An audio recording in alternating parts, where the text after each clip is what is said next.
ए कराल कलिकाल भितर यदि कौन भाग्यशाली जीव को सद्गुरु प्राप्त हो गले आपन ताले विचार करेंगे या हूँ भगवान सब जीव को अहेतुक कृपा। गुरु बिनु भवदीदी तरई ना कही जो विरंची शंकर समूह जदि ये संसार विरंची और शंकर जदि भी जन्म होती भी गुरु कृपा देकी भवसागर कर भगवान अत्यंत करुणा करुणालय से जानती जीवर जीवत्व सार्थकता केवल तांकरी प्राप्ति होता है। आउ ये दोषर खणीर जीव को भगवत प्राप्ति होते ये संभव नहीं तेणु करुणामय भगवान निज को गुरु रूप में व्यक्त कर कहती गुरु ही भगवान सचल विग्रह अंतर भितर जी निर्गुण निराकार रूप में परमात्मा रूप व्यक्त जीवर कल्याण से गाँव सगुण साकार रूप में शक्ति या उद्धव को बुझाते भगवान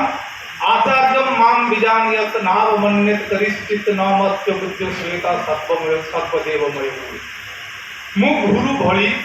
गुरु आकार प्रकार गुरु सदृश नुहे मु ही गुरु गुरु तत्व ही भगवत तत्व गुरु माध्यम शिष्य तार पूर्णता लाभ करे यदि अज्ञान वशत यदि कोई शिष्य गुरु और भगवान के भीतर प्रभेद रेखा टाणे गुरु को मनुष्य ज्ञान करे ताले मनुष्य विधि जो साधारण जो दोष दृष्टि हो जाए से दोष दृष्टि गुरु को देह हो जाए तेणु गुरु से शिष्य अधपतन हो जाए गुरु का देह दोष दृष्टि हेले शिष्य अधपतन अनिर्वाच्य तेणु गुरु तत्व ही भगवत तत्व श्री गुरु और श्री कृष्ण मध्य कौन सी प्रभेद ना यदि पूर्ण श्रद्धा हुए यदि पूर्ण विश्वास हुए गुरु प्राप्ति ही भगवत प्राप्ति उत्कल वैष्णव मान कहते गुरु मनुष्य मोहंती गुरु स्वयं नारायण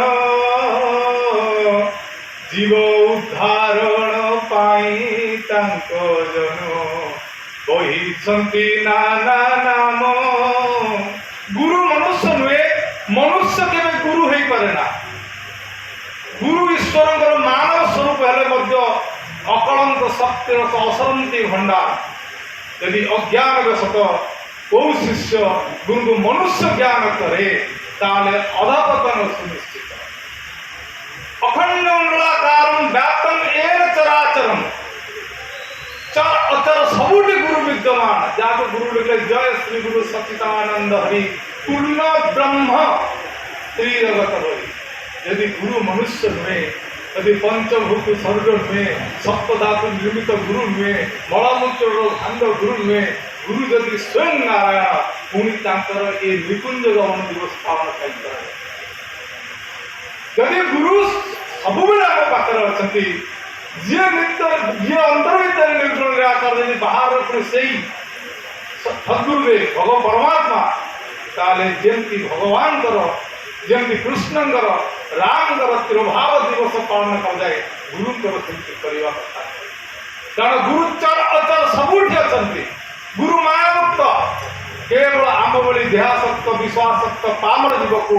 भगवान चरण में लगे निजे आचार्य रूप में आसी निजे शास्त्र मार्ग दर्शन करी निज को आचार्य रूप में परिगणित करी आमको भगवान के चरण को नहीं जाते यदि कारण सी आमर गुरुभार ग्रहण कर गुरु गुरु पंचभौतिक शरीर रहा कि भाई बड़ कथा नुह ये पंचभौतिक शरीर तो आज अच्छी काली चलो गुरुंर नाम और गुरुंर मंत्र हूँ गुरुंर वास्तव स्वरूप ज मंत्र सगुरु सगुरु समंत्र यदि निरंतर गुरुंर मंत्र और नाम भितर आम बुड़िक रहा गुरुंर समीपतार अच्छु ये पंचभौतिक शरीर निकट रही यदि अन्य कर्म मान बढ़ाई पद प्रतिष्ठा भोग ऐश्वर्य को चिंता करू गुरु का चरण पर रही किसी लाभ नहीं भाई किंतु अन्य समस्त कर्म भितर यदि गुरु को चिंतन कर अनन्य चिंतन दिने जीव को माया मुक्त कर दिए अल्प समय 5 मिनट समय गुरु तत्व संभव नहीं करने केवल खाली ये गोटे निष्ठापर शिष्य गुरु चरण हूँ श्रेष्ठ आश्रय ये संसार मान बड़ाई पद प्रतिष्ठा भोग ऐश्वर्य ये सांगरे निज शरीर भी निज सांगरे जीवनी ये तो दूर कथा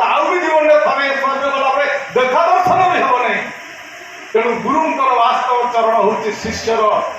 ବାସ୍ତବ ଆଶ୍ରୟ ସ୍ଥଳ। ସଂସାରର କୌଣସି ଆଶ୍ରୟ ନେଲେ ସେ ଜୀବନ କିଛି କାମରେ ଲାଗେ ନା ଭାଇ।